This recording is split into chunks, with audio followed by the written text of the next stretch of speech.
Hey everyone, it's Concat. Welcome back to another video on the channel. So today's video is actually a speed build. Now, I don't do a lot of speed builds on my channel. I feel like you guys don't prefer them. I feel like you guys prefer me building in real time or with a face cam. But some of you may or may not know, I've been working on a Sunset Valley renovation save file. So I've been doing a lot of building off camera and just not recording a bunch of stuff that I've been working on for this file. But I was really excited for this build. I was excited for the concept of it. So I decided, you know what, let me record it for a speed build. And honestly, I'm really glad that I did record the process of this build just because this has to be one of the best houses I have ever built in The Sims 3, at least in my opinion. It is one of my favorite builds ever that I have ever done. Plus, I also feel like off camera, going back to that, I feel like I build so much better, you guys. I feel like I really do build so much better when, you know, I'm off camera and I'm just recording the actual process itself. I feel like I can just take as much time as I need. I can really just, you know, chill, listen to music, get into the build and, you know, be in the zone or whatever. Like, if you're another content creator, you may or may not know this feeling, I guess. Maybe it's just a me thing, I don't know. But I feel like when you're recording yourself, like with a face cam or you're building in a stream or whatever, there's added pressure. I don't know. I just feel more like hurried in a way, even though nobody is rushing me, literally nobody, but there's just a sense of added pressure. Maybe it's just a me thing, like I said, but yeah, when I'm just like recording the actual build and not having to worry about timing or whatever, I can really just take my time. Like, you guys, there's 5 hours worth of footage. Like, I really don't know what type of witchcraft happened while I was editing, you know, in order to condense 5 hours of footage into less than 15 minutes. Kind of crazy.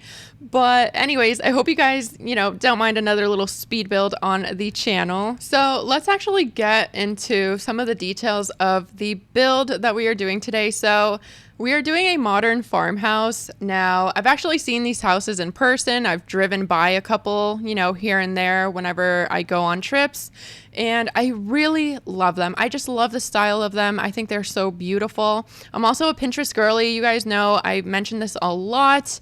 I get a lot of my build inspo from Pinterest. So if you guys are having like a building block in The Sims 3 or Sims 4 or, you know, whichever Sims you play, get Pinterest, girl. What are you doing if you don't have it yet? That's literally where I get all of my inspo from. But yeah, I've been getting a lot of farmhouses on Pinterest as well on my feed. So it was a sign. It was a sign that I needed to build a modern farmhouse on The Sims 3. So that is exactly what we are doing today. Also, if I sound a little weird during this video or my voice sounds different, I'm sorry. It's literally like, it's 1:38 a.m.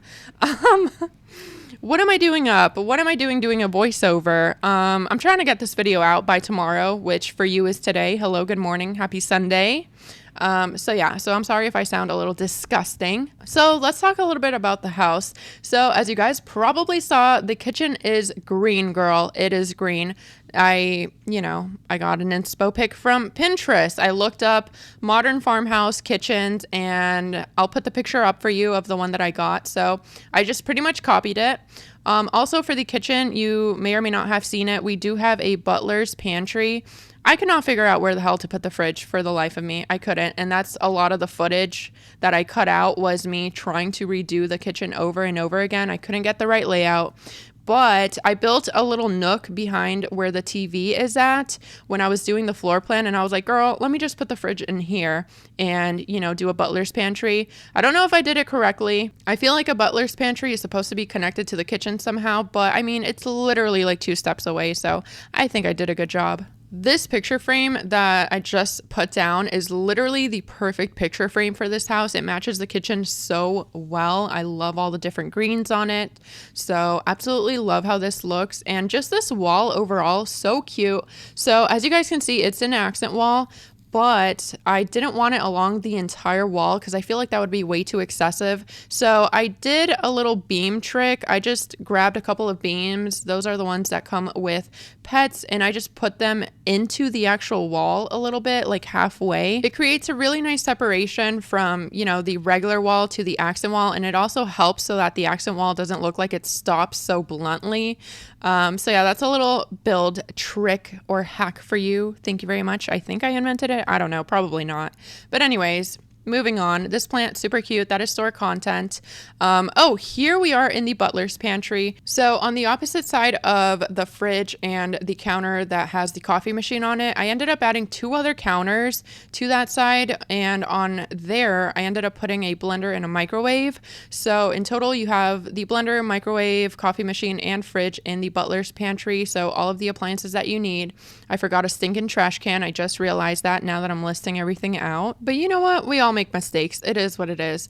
But anyways, I'm actually going to throw up the inspo picture of the kitchen that I used up now. Since we are in the actual kitchen, you can kind of compare it a little bit, even though I'm kind of moving the camera everywhere. Again, I just really like the shade of green that I went with. It's super, super cute. I love it so much. And I tried to incorporate it in other parts of the house. However, I will say something.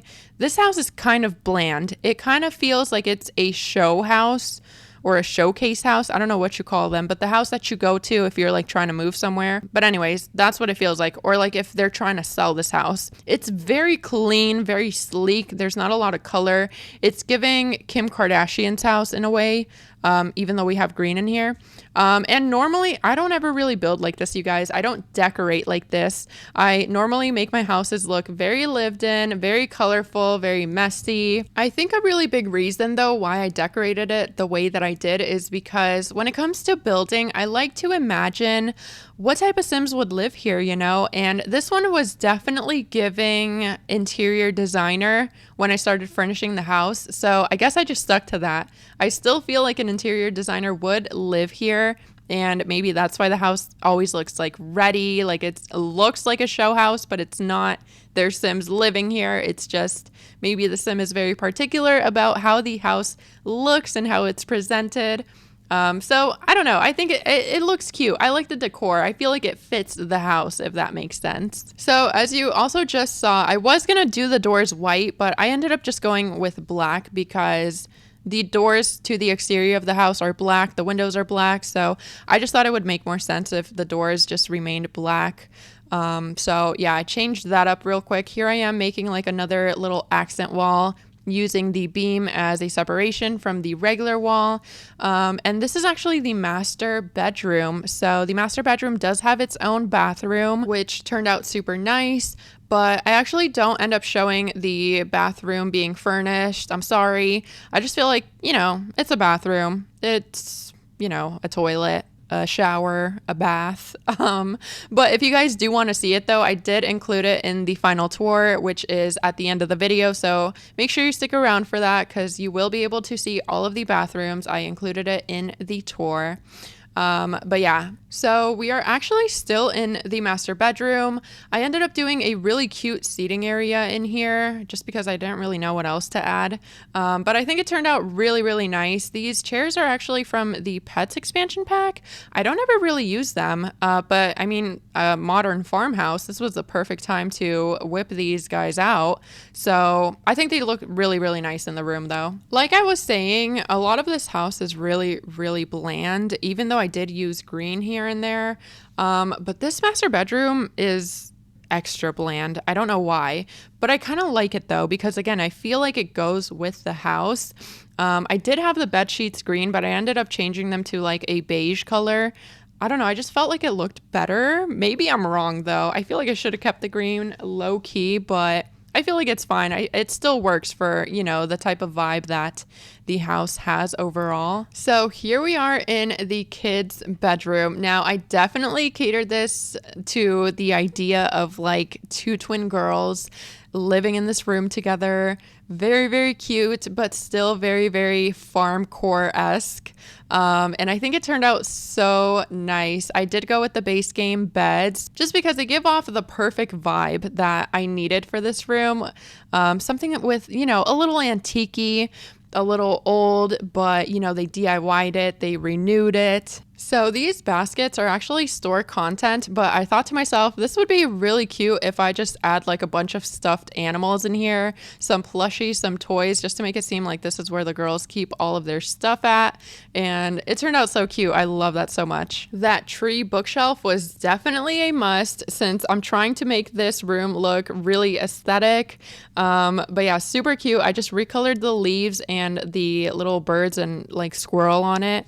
Oh, I also did the trunk, but yeah. And these puffs are actually store content. I don't know if I mentioned that already. And I also don't know if I mentioned if, you know, this is CC free or not. And it is. It's CC free. I don't use any CC furniture. A lot of you probably know that by now, but I prefer to, you know, choose my battle with CC hair rather than having a battle with CC furniture. It's just not for me. But yeah, there's store content scattered around throughout the house here and there, but no CC. So moving on to this next bedroom, this one, it could either be a guest room or like a teenager's room. It could go both ways, but I made it very simple. Again, a lot of this house is, it's all very simple, but I really like how this turned out. It's very dainty in here. I feel like it's a very dainty, simple room. That rose is also store content. So again, like I said, there is store content scattered throughout the house. So just keep that in mind. These pillows from Generations, I don't ever really use them, you guys. I think they're from Generations. I don't remember. It's either Generations or University, but I don't ever really use them. They're really, really bulky. They take up 4 tiles. But that was the perfect corner for it because I really didn't know like what else to put in there. Other than that, I just added the dresser from Pets and a plant and called that room a day. Moving on to this smaller room. Now, I was originally going to make this a nursery, but I realized I couldn't fit a computer anywhere else, and I think having computers in The Sims 3 is very important. Your Sims get a lot of good use out of the computer. They can learn skills or just, you know, do stuff, keep them entertained. So I just made this room into an office, but you could totally fit a nursery in here. I mean, it's a very small room, but a toddler could definitely like hang out in here. It's the perfect area for a little crib and then maybe a chair in the corner, a little plant somewhere, a lamp. It'll be the perfect nursery, but yeah, I decided to make it into an office. I also added an art easel in here and a record player. I realized I didn't put a stereo anywhere else in the house, so this is the only room with it. So that's pretty much everything for the inside of the house. I did not show, again, the bathrooms being furnished or the laundry room, I'm now realizing. And then in the garage, I literally just put a parking spot. But again, I do have the full tour at the end of this video. So again, make sure you guys stick around for that. I show every little inch of the house. It's really cute too, very aesthetic. But anyways, this is pretty much the end of the video. Just doing a little bit of landscaping, ending it off with that. I did do some landscaping in the backyard, which again, you can see in the final tour. Let me know which part of the house is your favorite, as well as what other type of styled homes would you like to see me build next in the comments down below. If you guys like this video, make sure you let me know by hitting the thumbs up. And if you guys are new here, make sure you subscribe. I stream on Twitch every Thursday and Sunday, 4 p.m. Eastern time. If you want to catch me live, check me out over there. Thank you guys so much for watching. Enjoy the tour.